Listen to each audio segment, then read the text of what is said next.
اگر بالفرض کوئی عورت روزہ رکھتی ہے، سحری کرتی ہے اور روزے کی حالت میں اسے حیض آ گیا، تو پھر اس کے لیے کیا حکم ہے؟ تو اس کے لیے یہی حکم ہے کہ اگر روزے کی حالت میں اسے حیض آتا ہے تو پھر وہ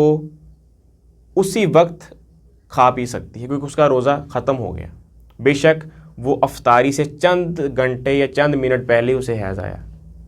تو اس کا روزہ وہیں پر منقطع ہو گیا، اب وہ کھا پی سکتی ہے اور اس روزے کی قضا وہ رمضان المبارک کے بعد دے گی۔ تو یہ 2-3 سوالات تھے، تو اس کے علاوہ اگر کوئی کسی کا سوال ہو اس موضوع کے متعلق۔ سوال تھے اور سیگا کہ اگر وہم ہوندا کہ کوئی پریشانی ہو رہی ہے کہ لگ رہا کہ میرے تے مطلب جادو جادو چلیا ہوا ہے، کتنا پتہ لگائے گا یہ سوال؟ بالفرض ایک بہن کا سوال یہ تھا کہ مجھے وہم ہوتا ہے کہ مجھ پر کسی نے جادو کروایا اور مجھے ہر وقت ایسا پریشانی کی کیفیت رہتی ہے، تو اس کا سلوشن یہی ہے کہ پہلی چیز تو ہے کہ اللہ تعالیٰ نے نبی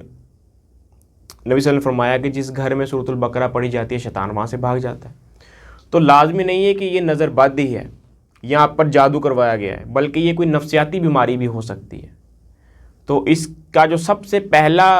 اور مدلل سلوشن یہی ہے کہ آپ کسی اچھے سے نفسیاتی ڈاکٹر کے پاس جائیں، اپنا معائنہ کروائیں، اور وہ جو بھی علاج تجویز کرتا ہے وہ باقاعدگی کے ساتھ آپ اس سے اپنا علاج کروائیں۔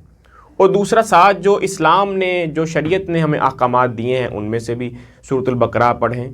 ہر نماز کے بعد اور رات کو سونے سے پہلے آیت الکرسی پڑھیں، سورۃ البقرہ کی آخری 2 آیات آمن الرسول بما انزل الیہ من ربہ والمؤمنون، یہ آیات پڑھیں، ٹھیک ہے۔ اس کے بعد معوذتین اور معوذات پڑھیں 3 دفعہ صبح شام، اور اپنے اوپر دم کریں، اور گھر پہ جو اگر کوئی بچے ہیں یا گھر پہ اور افراد ہیں ان کے اوپر بھی دم کریں۔ تو یہ اسلام نے اور شریعت نے ہمیں احکامات دیے ہیں کہ ان کے ذریعے ہم جادو ٹونا، وبائی امراض اور نظر بد سے اپنی حفاظت کر سکتے ہیں۔ تو اللہ تعالیٰ سب کی حفاظت فرمائے۔ تو کسی اور بھائی کا کوئی سوال اگر پوچھ سکتا ہے۔